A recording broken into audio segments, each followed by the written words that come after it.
मेरा नाम है काजल तिवारी। आज की इस खास रिपोर्ट में हम बात करेंगे बिहार की राजनीति के उस चेहरे की जो कभी सत्ता के सबसे करीब था, जिसे नीतीश कुमार का सबसे भरोसेमंद साथी कहा जाता था, लेकिन आज वही नेता सियासत के हाशिए पर दिखाई देता है। कहानी है आरसीपी सिंह की। आरसीपी सिंह यानी रामचंद्र प्रसाद सिंह, एक ऐसा नाम जो कभी बिहार की राजनीति के पावर कॉरिडोर में घूमता था। वे एक पूर्व आईएएस अधिकारी रहे जिन्होंने अपने प्रशासनिक करियर में कई अहम जिम्मेदारियां निभाई, लेकिन उनकी असली पहचान बनी जब वे नीतीश कुमार के बेहद करीबी सहयोगी बने। कहा जाता है कि नीतीश कुमार के साथ उनकी केमिस्ट्री इतनी मजबूत थी कि सरकार के कई बड़े फैसलों में उनकी अहम भूमिका होती थी। जब जनता दल यूनाइटेड यानी जेडीयू सत्ता में आई तो आरसीपी सिंह को पार्टी का चाणक्य माना जाने लगा।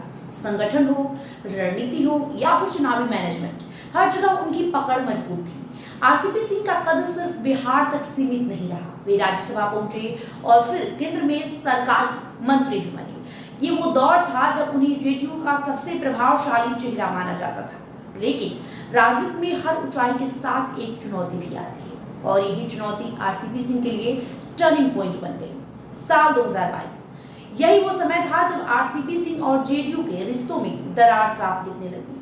पार्टी के अंदर उनके खिलाफ आवाजें उठने लगी। आरोप लगे कि वे संगठन से ज्यादा अपने राजनीतिक भविष्य पर ध्यान दे रहे हैं। कुछ नेताओं ने यहाँ तक कहा कि वे पार्टी लाइन से हटकर फैसले ले रहे हैं। धीरे धीरे ये मतभेद बढ़ते गए और फिर एक दिन ऐसा आया जब आरसीपी सिंह ने जेडीयू से इस्तीफा दिया और नई पारी की शुरुआत की। जेडीयू छोड़ने के बाद आरसीपी सिंह ने भारतीय जनता पार्टी यानी बीजेपी का दामन थामा। उस समय ये माना जा रहा था कि उनकी राजनीतिक पारी अब एक नए शिखर की ओर बढ़ेगी, क्योंकि उनके पास प्रशासनिक अनुभव था, रणनीतिक समझ थी और दिल्ली तक पहुंच भी। लेकिन राजनीति हमेशा सीधी रेखा में नहीं चलती। धीरे धीरे उनका ग्राफ गिरने लगा।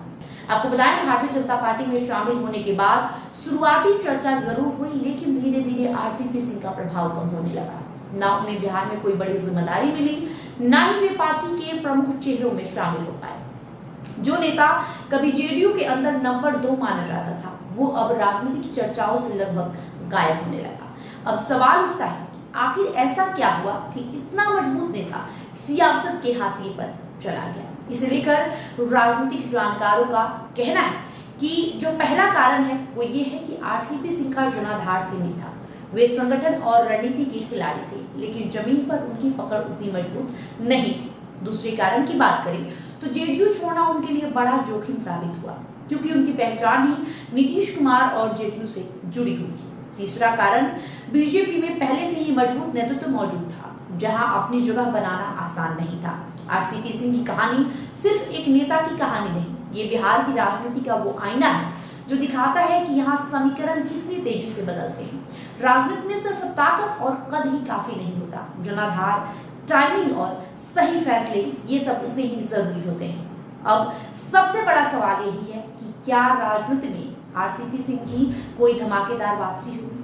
क्या वे फिर से कोई नई रणनीति के साथ मैदान में उतरेंगे या फिर उनका सियासी सफर यहीं थम जाएगा? फिलहाल आरसीपी सिंह का नाम बिहार की राजनीति में पहले जैसा असर नहीं रखता, लेकिन सियासत में कभी भी कुछ अस्थायी नहीं होता। जो आज हाशिए पर है वो कल फिर से केंद्र में आ सकता है। अगर आपको ये वीडियो पसंद आया हो तो वीडियो को लाइक करें, शेयर करें, हमारे यूट्यूब चैनल को सब्सक्राइब करें। इस रिपोर्ट में इतना ही। बहुत बहुत शुक्रिया।